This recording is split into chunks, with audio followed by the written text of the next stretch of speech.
Ladies and gentlemen, welcome to another Bulletproof for BJJ podcast. I am JT, and I'm here with my partner in crime, Joey. What's up, guys? Thanks for joining. We appreciate it. And today we will be talking about visiting a new gym etiquette, discretion, rules, and making sure you don't make any hard enemies. Yeah, a bit of a user guide for the jiu-jitsu nomads out there. It is, because when you first start, you don't know. And every gym's different. And it can be weird. Some gyms have got some weird in-house stuff and they don't tell you. It's not on the website. You know, you try and do the right thing. Oh, yeah, what are jiu-jitsu gym websites? They're so bad. They all had it made in the late 90s and they haven't updated it since. No. And so... Pretty much like their Instagram account. Possibly. Shout out to the gyms that have a good Instagram account. I fucking respect y'all. Yeah. Because... Putting the work in. Yeah, because people use that shit, to find out about you. And so when you see one, it's like, okay, cool. I can see they've uploaded some shit. I can see they've got the link to their website, the timetable. Great. Like there's a contact number here. They've put the effort to communicate. Yeah. And the communication thing is so important. I've had some pretty, I guess, awkward experiences going to gyms, even as a senior belt. It was quite strange to me. And I thought I'd done everything right. And I actually ended up not training because I kind of cracked it. It's like, no, I'm not. No, this is extortionary. What happened? Is it time? We're going to go there? Well, go there. Okay. So I went to a gym. It's a franchise gym. I won't name the gym. And I actually know the owner. So the owner and founder of this particular franchise in Australia. But the person who was there was his wife, and I had never met her before. And I had called ahead. And I made sure that I brought a pure white gi, unpatched. Because some gyms have a problem with any gi that's not white. Yeah. Which was something I had to find out the hard way as well. Go on. Yeah. And so I thought I was doing the right thing. And I think at this stage I was a brown belt. I wasn't quite a black belt. But I had trained with this gentleman in Brazil. I'd seen him compete. We'd hung out. I thought we were tight. And so I thought, even if there was something, I was fully open to paying and everything. And his wife said, oh, well, you have to buy a gi to get on the mats. I was like, what? I have a plain white gi. She's like, no. It has to be like a branded gi. Otherwise, you can't train. And I was like, how much is that? She wanted to charge me $200. I was like, no. I'm prepared to pay $30. Fair play. Like, it's a business. I'm down with that. I'm not going to pay $200 for a gi that I'm probably not going to wear again. Like, I could just give it back. Could I hire a gi? Nope. You got to buy a gi. And she was so staunch about it. I was like, you know what? I'd rather not train jiu-jitsu today. Like, I didn't say this, but I was like, fuck you. I was like, no, you're extorting me. You're gouging me. And that's really uncool. And actually, I'm a brown belt, and this class is mainly white and blue belts. I could bring something to this class. You know what? I'm going to build a fucking podcast, and I'm going to name and shame you. And the name of that academy, James, was... No, I won't do it. Because the funny thing is, if you've had this experience before, you might even know the gym I'm talking about. It's a franchise gym. It's a very well-known franchise gym. Maybe the biggest franchise gym in the world, but who knows? Anyway, moving on. Yeah, man, I couldn't handle that. And I thought I'd done the right stuff. I'd called ahead. I checked the website. Yeah. And still, it actually meant I couldn't even train that day. You had an experience with this, Joe? I had an experience with the white gi thing, which was, so some people hearing this would be like, yeah, of course, like you got to wear a white gi, and it's offensive to show up to a gym wearing any other color gi. When I started jits, I said I started in no gi season, and then when it moved to the gi season, because it was always no gi in summer, back in the day, and then we moved into whatever the fuck, autumn or whatever it is. Yep. And Gi's on. Coach's like, hey, you need a gi. And I'm like, cool. And he's like, here's one. And it was a black gi. And I'm like, sweet. So my first gi was a black gi. And whatever I had, I owned more gis over the years. But I remember going to train with Shanji Hibero in LA. Yes, of course. Traditional. Yeah. And it was actually, I had actually organized to meet with him, to chat with him. And he said, yeah, come through. And he said, come and meet me at the academy. We'll have a lunch class and then we can hang out afterwards. And so I showed up. He's like, hey, man, cool. Nice to meet you. And he said, you got your gi? And I said, yeah, I do. And he said, and I think it was like a blue gi or something. Yeah. And he's like, no, man, it's a white gi only here. And I was like, what? What? Yeah. And he's like, it's cool. We got one we can lend you. Nice. And I was like, oh, thanks. But yeah, I didn't know. I guess I was a a blue belt, maybe a purple belt, and I just never encountered that this thing. Hey, for some gyms, you got to have it's white gis only. Yeah, So it's just an interesting thing. Kind of speaks to this whole topic in a way that the gym that you come from will set your version of what you know the culture to be. Yes. Often, and then you get out there and you're like, fuck, there's actually there's a range to this thing. Yeah, definitely. And the hardest thing is when you first start, you train at your gym, and that's probably the only place you train. But then maybe you're traveling for work or whatever else, and you've got the bug. You're like, man, I want to train. And so you just Google like jiu-jitsu gym in the city you're going to. And there's probably a bunch, but you just pick one at random. Here's the thing, and this is, I guess... BJJ gym does rest rounds near me. Perfect. Select. Jungle Brothers.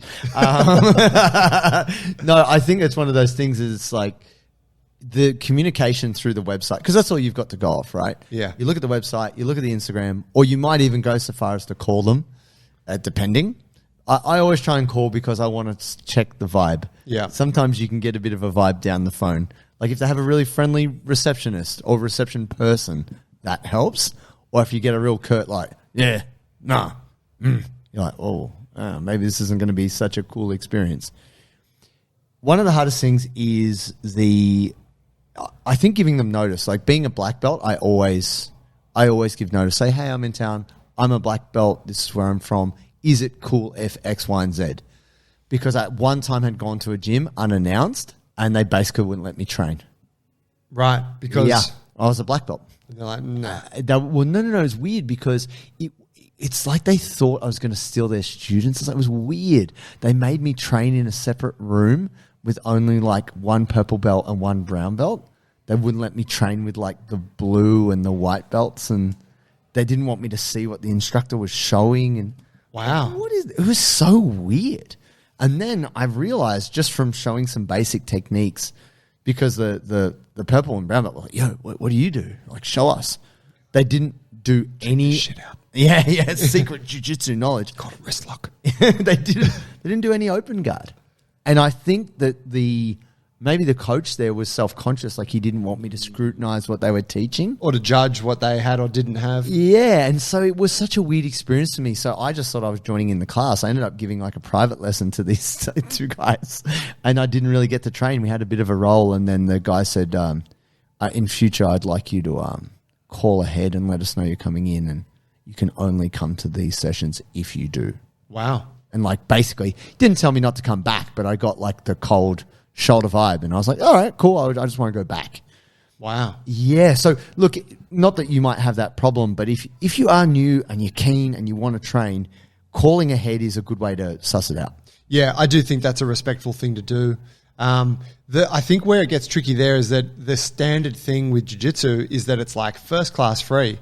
And that kind of, and which of course is sort of talking to the beginners who are like, hey, if you've never done this, come and have your first class on the house. It's a bit of a sales pitch though. That's not for visitors. That's more but I think I think the gyms are partially at fault for not maybe clarifying, if you're an existing, like if you train jiu-jitsu elsewhere, here's what we want for, and that, so that might be like, let us know you're coming. And then please show up, drop-in class is X amount of dollars or free, whatever. Yeah. But it's almost like, because you jump on a website and you're like, well, it says first class is free, so I'm just going to show up. Yeah. But of course, it's a little bit, you can understand that it's different for some coach if they've got a black belt that's just shown up versus someone that's like, hey, I've never done this before. Of course. Right? Yeah, definitely. With the free thing, what do you think about that, Joe? Okay, so two things that happened recently that kind of brought me to this. Actually, no, this goes back further. So we did a session here at Jungle Brothers where we had some friends, some high belt, senior belt friends come and train with us. Yeah. And they were visiting 3 people, came in, trained. We had an awesome training session. I think you were coaching or Nate was coaching. Yep. And we had Matt. I was there for that session. You were there, yep. Yeah. Mad rolls, good times. Anyway, then I believe one of them was a very good friend of ours. Yes. The other 2 came with this person. We'd met them for the first time. One of them was like, hey man, can I pay something, or can I help clean the mat? Because I was cleaning the mat at the end of the night. Yeah, sure. And we're like, nah, all good. Yeah. And the other guy just sat there. Didn't give a shit. Just sat there, and that kind of struck me as a bit rude. Yeah. Right? To not offer something. And then also that guy then went and posted a bunch of content that he'd filmed from the session here and didn't tag the gym. Yeah. Right? It was like in this gym, Jungle Brothers in the background, no mention of the location, actually put a different location, like, which was kind of weird to me. That is totally weird. So to me, that just struck me as rude because like you're a visitor at this place, you're not expected to pay, but you should offer. Sure. Right? You should be like, As just a courtesy, yeah. that's right. But then you can do something, and something that you can do for a gym would be, hey, give them a plug on social media. Put it on your stories. Hey, I'm here at this gym. Yeah. And that for me that's like, hey, you're helping to put the name of our gym out there. Appreciate the gesture. It's a nod. Yeah. Or it could be, hey man, do you want me to help you clean the mats or some shit? Yeah, it's just anything. That's right. And that's damn selfish right there. Yeah. So that was the first thing for me. And I was like, man, jiu-jitsu people are weird with this shit. Then the second one was that video recently, Craig Jones, B Team, was like rules of B Team. Yes. And he's like, hey, if you're just a regular person and you want to come and train here, you pay. Everyone pays. If you're an elite level fighter or jiu-jitsu competitor, sure, you don't have to pay because we want you on the mats. Sure. But anyone else, you're fucking paying. Yeah. And I was like, I'm really happy to hear that because I feel like that's not the prevailing culture in jiu-jitsu. The prevailing culture is, hey, if I'm showing up to your gym, that it's just expected it's on the house tonight. Yeah. And again, it kind of goes to this first class free kind of open mat thing. Open mats are one thing where it's like, hey, on this day, we're opening the gym up to everybody. Yeah. But I think generally speaking, we should all be showing up to a place ready to hand over some cash because the vast majority of jiu-jitsu gyms are struggling small businesses. I agree. They're fucking hurting. The coaches are not getting paid what they want. They're coaching way more than they should be. They're tired. They're cleaning the toilets after you all go home from an awesome training session. Yeah. They're doing research on how they can teach you the best techniques. Like they're really, I mean, small business owner myself, JT too. Sure. It's like this life is not easy. And to think that, you could show up and, think about as a visitor, you are using the bathrooms, you're using their running water, you're using paper towel, toilet paper, you're adding your sweat and shit which has to be clean. So you're actually costing the gym money. Yes. You're also taking away attention from the other students. So you come in, coach now has to welcome you and pay attention to you. That's right. And that means that their paying students are getting a little bit less in that session. So I just think it should just be an expected thing like, hey, can I pay? But look at any other business. What other business do you walk in and go, look, I'm a first-time customer. I feel like this is on the house. Right? You wouldn't do it. You would not have the audacity to try and pull that. Let me just eat here for free. And then I'm just going to have this meal. And if I like it, maybe I'll come back next time I'm in town. Yeah. And maybe I'll say that I ate at Krispy Kreme today, not here. Like what So I think here's the thing. It's so strange.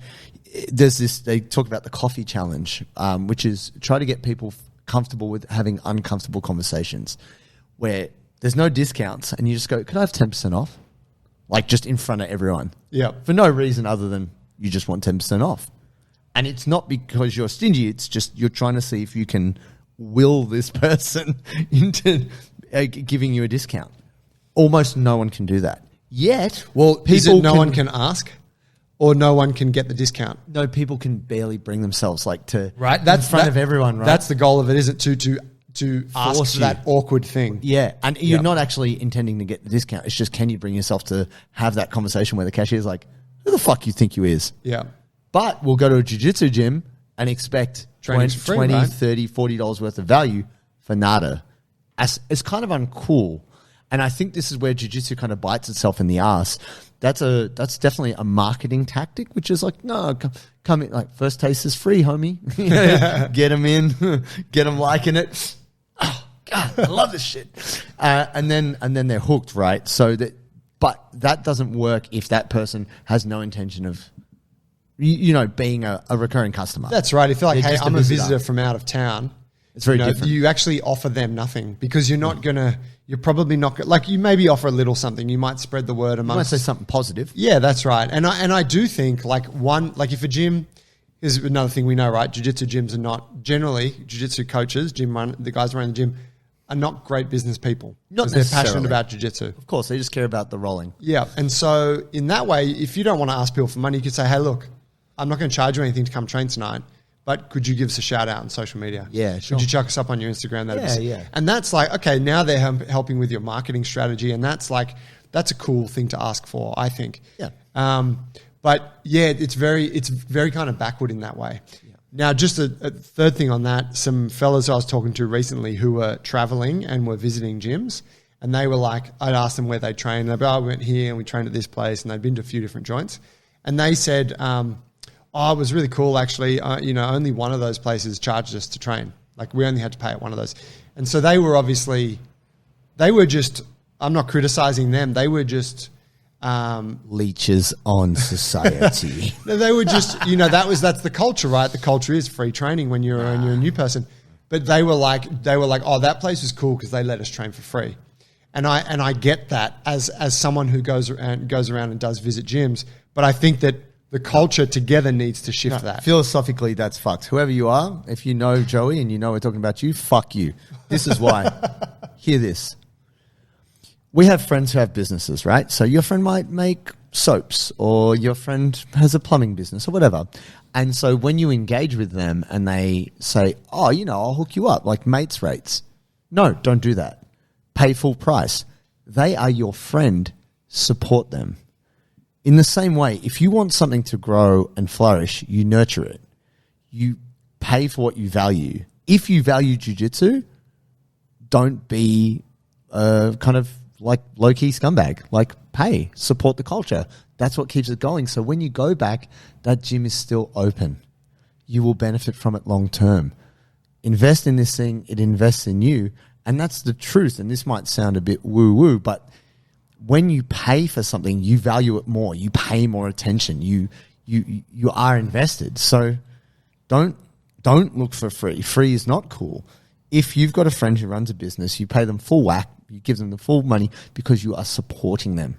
You don't have this entitled bullshit of, I'll just get away with whatever I can get away with. This attitude creeps into other things in life and makes you a not as good human.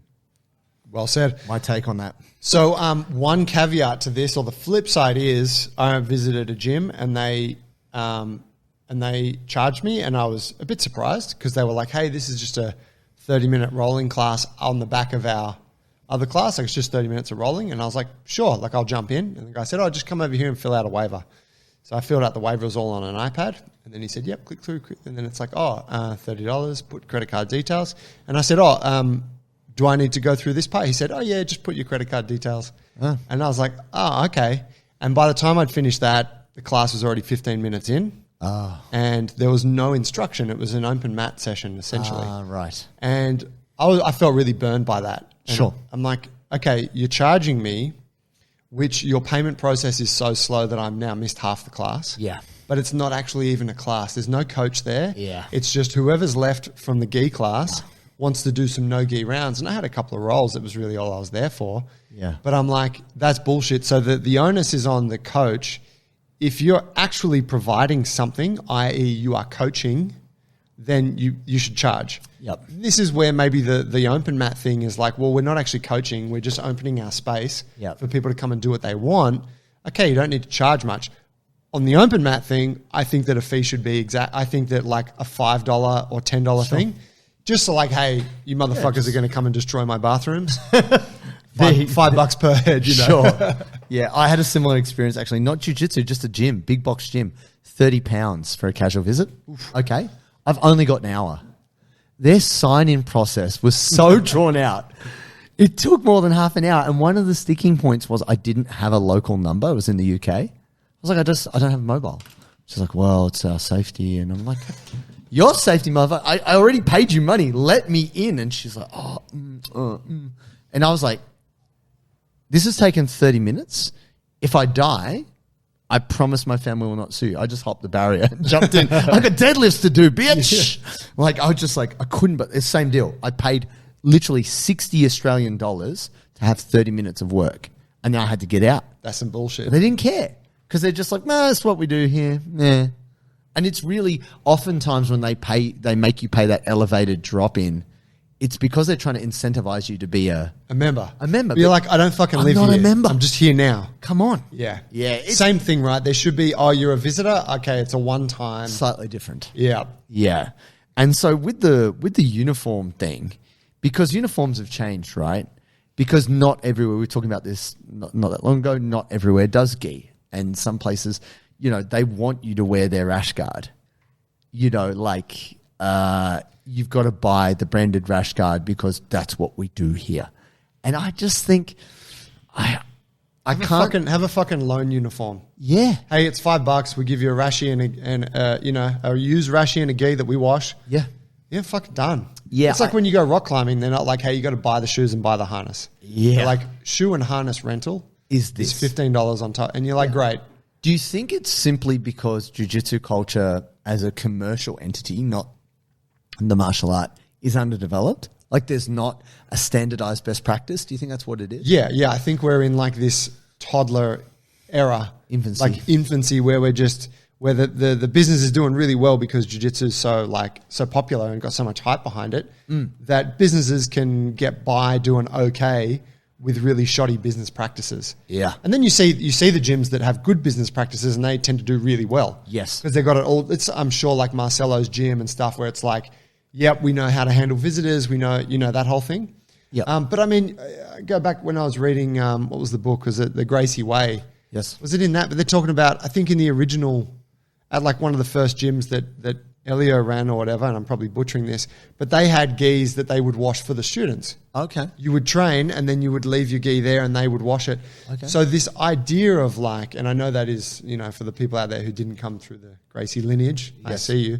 But this idea of the gym providing a gi is not a new thing. No, not at all. So like we do rental gis here, right? Yeah. And we just do that because some people are not jiu-jitsu people and they're like, hey, I'd love to try this. They just want to find out what it's about. Exactly. But it's really not that hard. And sometimes we tell them, hey, you take that home and wash it and bring it back tomorrow. Yeah. And it's like, that's a great system. Yeah, there's a bit of trust there, but it's also, it's implicit that we do trust you. And so take care of this thing for us and you're involved. Yeah. Yeah. So I think like that, like for a gym that's like, we're trying to protect our brand and we couldn't bear the thought of having someone else's gym logo on our mats, which I just think is fucking retarded. Yes. Because here's the thing. When you rock up to a gym and you're wearing, whatever your team or your favorite fucking, gi and shit, their whole team sees, oh, wow, there's a visitor here. Yeah, they're new. And that implies, hey, people from outside this place are interested in this place. Come here, yeah. And that's, in my opinion, that's good. Like that looks strong for the gym. Well, man, look, two things. Well, I was going to say with the laundry piece, AOJ has a laundromat in their gym. That's fucking sick. Because like it's... And they're very particular, aren't they? Yeah, it's one of the biggest challenges as a tourist is, and I first time in Rio, I lost a gi to mold. It literally, the mold... Shit doesn't dry there. It doesn't dry. And I thought it was dry because I'd hung it on a chair in the sun and then I'd hung it in the cupboard. But because it had rained and we're living in the shadow of Pedro de Gavia, it had gone moist and moldy in the cupboard because it was like the couple of days after the tournament. And within 2 days, the mold had just eaten black spots into my gear. I had to throw it away. Wow. People think the fucking streets are dangerous in Rio. The cupboards, the people. mold, yo. Watch out. But then... Yeah, it's a fucking hassle. You spend all day going to the laundry. Yeah, and if you've only got you're traveling, right? So you've got weight. So if all your weight allowance is just gis or whatever, and but all I was going to say with this that is basically why no gi is becoming the most popular choice now. Yeah, even Misa was like, I mean, I didn't mind washing your gis, but I got to say, since you've been doing no gi, like the laundry is way easier. So much easier. Actually, Jeremy Love Skinner. Jeremy Skinner, shout out, Mies, you legend, you queen. Jeremy Skinner posted himself with I think it was like a Gucci or some kind of man purse like type lad arrangement. Bum bag over the shoulder. Yeah, but he had all his no-gi stuff in there, including his dry bag. Fucking great. Yeah, it was like when you can pack all of one training into this. Man. I was like, it was great. But the other thing on the kind of... But yeah, make it like, so on that, like make it easy for people to come visit. And if you're really concerned about not wanting other brands on your mats, then provide something. And charge for it. Sure. If yeah. you Don't make it must. free. Yeah. But the interesting thing for me, which this is something that struck me early days of Absolute MMA before it kind of grew out to be multiple gyms, the policy which they opened up was brown and black belts trained for free. And you can wear whatever gear you want. Whereas all these other gyms are trying to be like, nah, if you're not from this gym, you got to sign up here or get lost, blah, blah, blah. But actually what that did is that brought in a lot of kind of disenfranchised brown and black belts from other gyms who just wanted a cool place to train, relaxed atmosphere, and I don't have to sign up. No, you're a brown belt, you're a black belt. Like, you bring those skills to the mat. That makes our people better. You're welcome here. And just the fact that it was welcoming, it brought in so many people. Yeah. I saw people I hadn't seen in years going to Absolute CBD gym just because people felt welcome. And I think for business, that's pretty important, right? Goes a long way, yeah. I mean, kind of got two different sides of the spectrum there, don't you? You've got the Gracie Barra, like hardcore policies, systems, no, this is it. And then you got that where it's like, hey, brown belts, black belts, train for free, or, wear what you want. Vantage, like Adam's gym, very much like that. He's like, hey, we got uniforms, but it's okay if you don't wear it. Yeah. Just come train kind of thing. And both of them work really well. Yes. I think it's, though, about making sure that whichever one you go with, that it's a successful business, and it's also the culture you want to create. Arguably, the Gracie Barra end of the spectrum, you're not opening yourself to outsiders. No. And that's okay. If you're like, hey, my gym is a members-only club and I'm not interested in bringing in outside influence, then fine. Like, it's your choice. Yeah. Versus if you decide, hey, I want to be super open and have visitors, great. But don't do that at the expense of the success of your business. Sure. Like, make people pay for things and like that whole shit. Well, it's two different tribes, isn't it? One which is like, I wear the red, I fly the flag. Yeah. The belonging piece. And you see that. It's like when you see it, you're like, whoa, that's the tribe. Yep. The fam, the gang. And every coach at a comp that sees the Gracie Barra crew in red, even though people hang shit on Gracie Barra, they're like, damn, look at all the students in red. They're flexing. You're like, hey, don't tell me that there's not some benefit to being hardline about the systems, right? Totally. And I mean, look, that reputation, like Baja was the greatest competition team in the world at one stage and have produced amazing athletes, But then also you might be someone who's like, nah, I want to wear my skeleton smoking a blunt rashy, and I want to wear my Joe Rogan sponsored shorts, and I want to wear whatever I want to wear because that's who I am. And so therefore that's not going to be a tribe. But I think the other thing we need to kind of tick off is... Can we do that now? Is this a two-parter? No, I think this is just to finish off. Hit this. The formalities piece is something that you can't know straight away.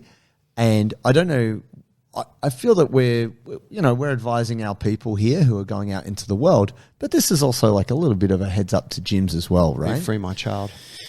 Formalities. Because sometimes when you come into a gym, and I know this is probably more from judo, like bowing is more of a thing relevant to, say, judo, and the lineup and the handshaking and how it's all done and lining up in rank order. Different gyms do it differently. Yeah. The footwear thing. Yeah. I've been to some savage gyms. Like, how we talked about hygiene and footwear and stuff like that. Yeah. And you're just seeing people like, just run off the mat into the toilet, back out. Yeah. And you're like, man, that's no good. You're rolling on the mat and you see like rust on the mats. You're like, how can there be rust on the mats? Like, where's that coming from? There's different things where it's like, that's the very raw, rough end of the spectrum. And then you go to other places where they're like, oh, no, you have to stay to clean the mats. And you're like, oh, in my gym, we pay a cleaner to do that. I'm paying you $30 and I got to clean the mats? What? Do you know what I mean? Like, you can, depending on where you're coming from in terms of like a customer experience, it might feel strange. Whereas if, like you were saying before, someone doesn't offer to stay and clean the mats, that might feel like a lack of camaraderie. But if you're like, man, I'm a visitor, I pay my money, this is a transaction, I'm not trying to be one of the team. Your blue belt just gave me a hard time. I need to get the fuck out of here. Yeah, I'm sick of this place. It's interesting to me that the formalities and the smaller things can make it, and you were saying it can be quite awkward, right? Dude, so I had two experiences stand out. First was Carlson Gracie Academy, Rio de Janeiro. emailed them, went to the gym. Hey, come train tonight. No worries. Cool. See you there. Got in. What they didn't tell me was that when you step on the mats, you have to greet every single student on the mats. Yep. From highest rank to lowest. And you have to handshake every person. Everyone. But they have a special handshake. And I showed you this. The handshake was that. So you have to get, it's so fucking hard to do. You have to link all the fingers. Oh. That's their handshake. Oh. So people would offer their hand and I'm like, these people got fucked up fingers because because too much jiu-jitsu. Yeah. And then every time I shook a hand, I'd catch fingers on the inside and I'm like, oh, that was a really awkward handshake. And it wasn't until someone said to me, oh, this is a special handshake we do here. I'm like, all right, now I don't have to feel so awkward and neither do the people I'm shaking hands with. How strange, yeah. So that was one. It was like, hey, maybe you just, I don't know, maybe tell me. Like maybe you have a little checklist of new people, remember to tell them this, new and people this. Induction. Right? Second one was when I visited a gym here in Sydney and they're like, oh, you're a black belt, so please stand at the front here, like at the end of the line. I'm like, great. And then we bowed and then he's like, okay, running. And I'm like, and everyone's looking at me because I'm the black belt, so I'm the head of the line. So I'm like, oh shit, okay. So I start running and then, he starts calling out the drills. Some of the drills I didn't know. The drills, yeah. I also tend to go slow but do the drills really well. Yes. Versus pretty much 1, everyone 2, else. 3, like 4. going as fast as I can while doing the drills poorly. Ugh. But I'm like, I know you want to put me at the front because I'm the black belt, but don't get me to lead the warm up because I'm not a student here. So you can put me at the back. Get one of your. But you're also not an instructor there either. That's you right. shouldn't be running the class. Yeah. Come on. So it's just this thing. It's really I think there should be a system for a gym where you got someone new that's going. It's like, hey man, let me just have a 5-minute chat with you, and I'm just going to run you through a couple of the unique things we do here, so you know what's up. Yeah. Totally. Or it's on the wall on a poster or some shit. The least you can do, and I think every gym culture is different, and that's good. But the thing about culture is it's built up over time. And if you haven't been there for years, if you're just a new person walking in, it can feel pretty strange. And so much of what we do in jiu-jitsu can come off like low-key cultish. I think Keenan talked about this, like bowing to photos of things on the wall and stuff like that, And, whatever, like full respect to everybody, in a more formal martial arts setting, bowing to... Master Kano and, the lineage and honoring the ancestors and stuff. But then also it's kind of refreshing to go to a gym like you trained at 10th Planet in LA and you were saying it was kind of like... Oh, they didn't give a fuck about anything. Yeah, right. You're just like, guys, put your blunts out. We're rolling now. Yeah. Oh, okay. It's just people cracking jokes and just fuckery the whole class. But, solid jiu-jitsu, really tough little kind of conditioning session. They own that corner of the niche. Sure. And I think your gym should be what you want to make it. But I think that, here's the thing for coaches, it's like we want to give everything and you're like, man, but your business has to thrive in order for you to be able to stick around. Yeah. We're talking about this before, right? Like you got to make sure your business has solid foundations so that it continue to exist. I think coaches got to get a little bit more into that kind of, all right, how do I run a business side of things? But then also students need to get into this. Well, how can I support this business? Definitely. And I think if you're new to the game and you want to travel, you want to visit other gyms, you just want to train jiu-jitsu as much as you can, the best thing you can do is just consider like, all right, how could I, as much as I want to get something out of this, how could I contribute to the situation positively? Because you never know. You might be meeting your new best friend and then maybe in 10 years' time you open a business together. But like the energy you bring to it also has an effect on the experience. Absolute. Nice. Fam, thanks for listening. Big shout out to the YouTube people. Thank you. Thanks for watching the show there. Hey, do the like and subscribe thing. Appreciate it. Fucking tells the algorithm that we're an awesome channel and that other people should check it out too. If you're listening to the show, please subscribe on whatever app you're on. Spotify and that, because that whole subscription thing, even though it's a very small gesture from you, goes a long way for us. And of course, if you need help with your training, Bulletproof for BJJ, get us on the App Store, start training for free, and get help from us. We'll see you there. You.